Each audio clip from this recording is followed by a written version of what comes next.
title of right relationships with people. Sometimes the term ethics can sound very formal and legalistic. And this is not about right and wrong and a set of rules. It's more about how do we create right relationships with our clients. What is it that came to you as important in your creating right relationships with your clients? I came up with honesty, authenticity, presence, and connecting.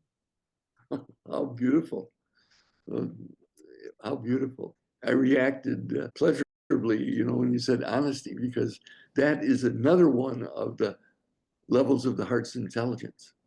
Isn't that just assumed that we're on? Well, there's things we hide from ourselves, things that we want to skew a little bit, so it doesn't look so bad, which is being human. Nothing wrong with that. But the more I'm able to just say what it is, then I don't have to put a lot of energy into the defense budget. Then I can start to be creative with it. All right, so I'm scared.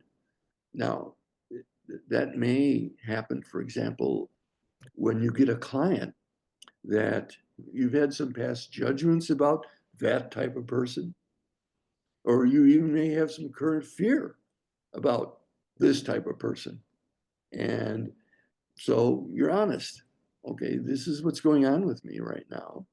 And am I able to put this in the context of my work as a professional? And I'm able to set aside my fears and judgments right now and serve this person.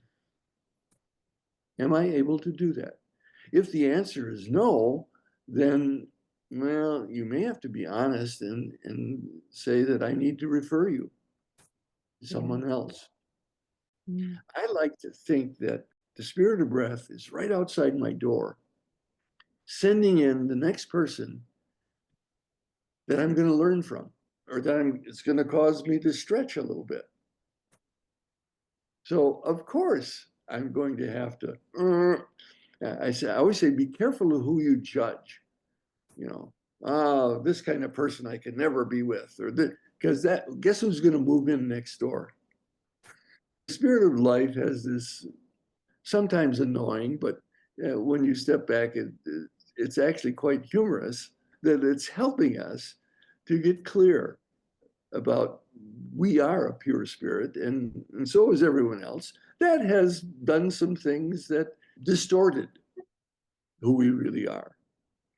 And it's actually one of the secret treasures I have about being a breath worker is that we are going to learn and grow continuously as we see other people grow past the things that have been holding them stuck, keeping them small. And it's going to give us the opportunity to do the same thing. I figure if I've spent an hour or several sessions with another client and I haven't learned something, I wasn't paying attention. So each person is giving me an opportunity to take a little bigger breath, to stretch a little bit, to release the things that have been keeping me stuck in my fears. So, you said honesty, and bingo, I love that. To ask the spirit of breath to continue to remind us to be authentic. Right. That's what I'm here for. And to be that presence. See, sometimes breathworkers say, well, I woke up this morning and I'm a little out of sorts, and I'm feeling a little bad about some things that are going on in my life. I better cancel my session today with my client. I'm not in top condition. It's the best thing to do. Well, the truth is I am feeling bad and I do have things on my mind, and it's not the whole truth. The whole truth is who I am is a spirit that is dedicated to my own healing and the healing of others, and that I can be a presence, even if that presence has some meh, things going on in the background. It's not who I am. It's not authentically who I am, is that annoyance with my neighbor that's played music too loud and kept me awake last night. So I'm not fit to be a breath worker today. I've got a couple of guides, one in particular. This above my finger here is my circle of guides. One of them is Kali. And oh, this is a fierce guide. And I invoke Kali to remind me when I start to get whiny, feel sorry for myself or victimy. It's like, oh, boom, cut that off. You know, it's like, who are we as children of God to pretend that we're miserable schleps? You know, like, Kali has that belt on, and it's got the heads of victims.